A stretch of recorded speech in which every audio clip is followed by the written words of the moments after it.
Audio Jungle.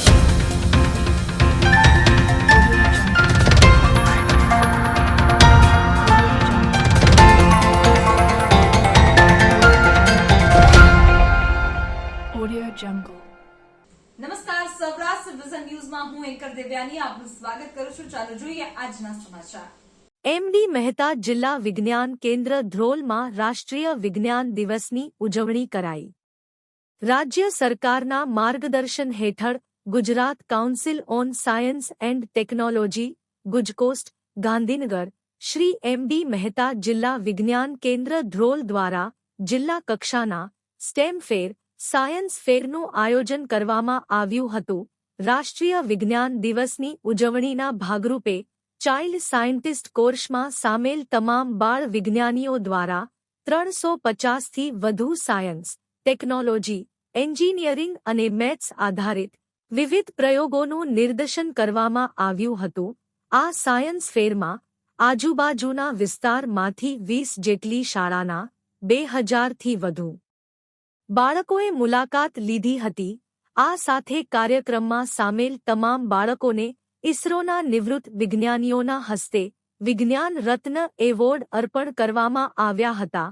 સમગ્ર સમારોહનું સફળ સંચાલન જિલ્લા વિજ્ઞાન કેન્દ્રના પ્રોગ્રામ ઓફિસર ડોક્ટર સંજય પંડ્યાએ કર્યું હતું. કાર્યક્રમમાં ખગોળ કુતૂહલ પ્રશ્નોત્તરી, ઇસરોના વિજ્ઞાનીઓનું વ્યાખ્યાન અને પ્રશ્નોત્તરીનું આયોજન કરાયું હતું. કાર્યક્રમના અંતે વિજ્ઞાન રત્ન એવોર્ડ સમારંભનું આયોજન કરાયું હતું.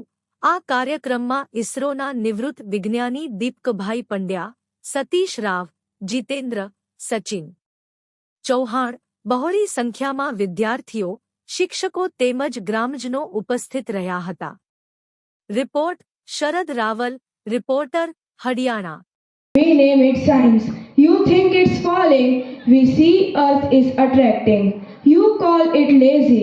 We call it stationary. You see object in rest.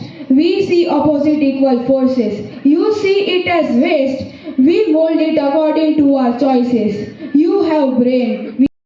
It is looking and we see it as exploring. You are normal, we are child scientists. You can fail and leave. We can fail and start again cause we are child scientists. Thank you. અમે ઇસરોમાંથી નિવૃત્ત engineers દીપક પંડ્યા, જીતેન્દ્ર ખરડે, સતીશ અને સચિન ચૌહાણ, અમે ચારેય જણા ઇસરોની જે કંઈ 40 વર્ષમાં અમે પ્રવૃત્તિઓ કરી છે એનો ઉપયોગ નેક્સ્ટ જનરેશનના બાળકો માટે થાય એ માટે અમે પ્રયત્નશીલ છીએ. જેના ભાગરૂપે અમે ધ્રોલ મુકામે આવ્યા છીએ સાયન્સ એજ્યુકેશન અને આજે નેશનલ સાયન્સ ડેની ઉજવણી કરવા માટે.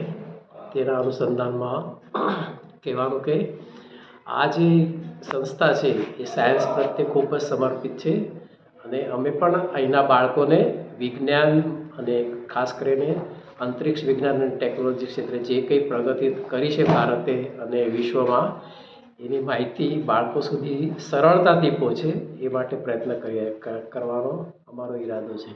અને એ માટે અમે લગભગ અમદાવાદ, પૂના, મુંબઈથી અલગ અલગ જગ્યાએથી અહીંયા ભેગા થયા છે.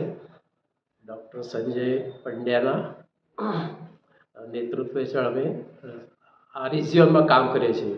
નોટ ઓનલી ધ્રોલ પણ જામનગર છે કે ભાવનગર છે, રાજકોટ રિજિયનમાં અમે ઘણી જગ્યાએ આ રીતના કાર્યક્રમો કરીએ છીએ. જેમાં રાત્રિનું આકાશ દર્શન છે, સેટેલાઇટના કેવી રીતે બને છે, એના ઉપયોગો શું, એ રીતે રોકેટ કેવી રીતે બને છે, રોકેટના ઉપયોગો શું, અને એના આપણા સોસાયટલ ડેવલપ માટે એના શું શું ઉપયોગ થાય છે એની જાણકારી અમે બાળકોને પ્રોવાઈડ કરીએ છીએ. જેથી આવતા જનરેશનમાં વિજ્ઞાન પ્રત્યે રુચિ જનરેટ થાય અને વિક્રમ સારાભાઈ કે અબ્દુલ કલામ જેવા વૈજ્ઞાનિકો આપણને આવતા 10-20 વર્ષમાં મળે.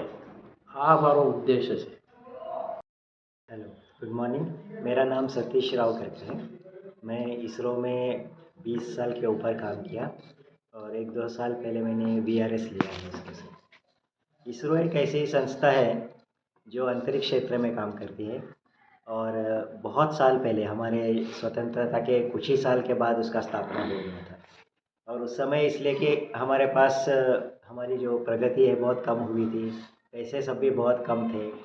तो उस समय इतनी बड़ी संस्था क्यों हमने बनानी चाहिए, ऐसा जब सवाल उठता था तो हमारे जो संस्थापक है डॉक्टर विक्रम साराभाई, उन्होंने ऐसा बताया कि अंतरिक्ष की जो भी टेक्नोलॉजी है उसका सामान्य जन के लिए कैसा उपयोग किया जा सकता है, ये हमें देखना है। और हमें ऐसी ही चीज़ें बनानी है जिससे हमारे समाज के सुधारना हो। और इसलिए इसरो ने कभी भी बहुत बड़े प्रयोग या बहुत बड़े रॉकेट, बहुत बड़े सैटेलाइट ऐसे बनाने की कोशिश नहीं की। और ज़्यादातर जो इसरो ने सैटेलाइट अब तक छोड़े हैं उसका सीधी तरह से भारतीय लोगों के लिए उपयोग होता है, ऐसे ही सैटेलाइट छोड़े हैं। और धीरे धीरे फिर जैसे आगे बढ़ते गए बहुत सारी हमारी ज़रूरतें सब पूरी हो गई। उसके बाद हमने छोटे छोटे प्रयोग जो विज्ञान के हैं वो शुरू किए। और एस्ट्रोसैट, चंद्रयान, मंगलयान, ये सब जो जिसे हम वैज्ञानिक उपग्रह कह सकते हैं, ऐसे भी हमने बनाना शुरू किया है। और इसी को आगे लेके जाते हुए अभी हम एक अंतरिक्ष में हमारे भारतीय को भारत के ही एक अंतरिक्ष यान से भेजने वाले हैं, जिसे गगनयान नाम का प्रोजेक्ट कहा जाता है। आने वाले कुछ ही साल में ये प्रोजेक्ट हो जाएगा, जिसके लिए जो हमारे लोग हैं भारतीय जो जाएंगे उनको व्योमनॉट ऐसा बोला जाने वाला है। और उनके 4 नाम की अभी कल ही घोषणा भी हो गई है। तो एक बहुत बड़ा हमारे लिए एक बहुत बड़ा कदम होगा कि अब तक जो हम समाज के लिए ही काम करते आए हैं उससे आगे बढ़कर अभी हम विज्ञान के लिए भी काम करना शुरू कर देंगे।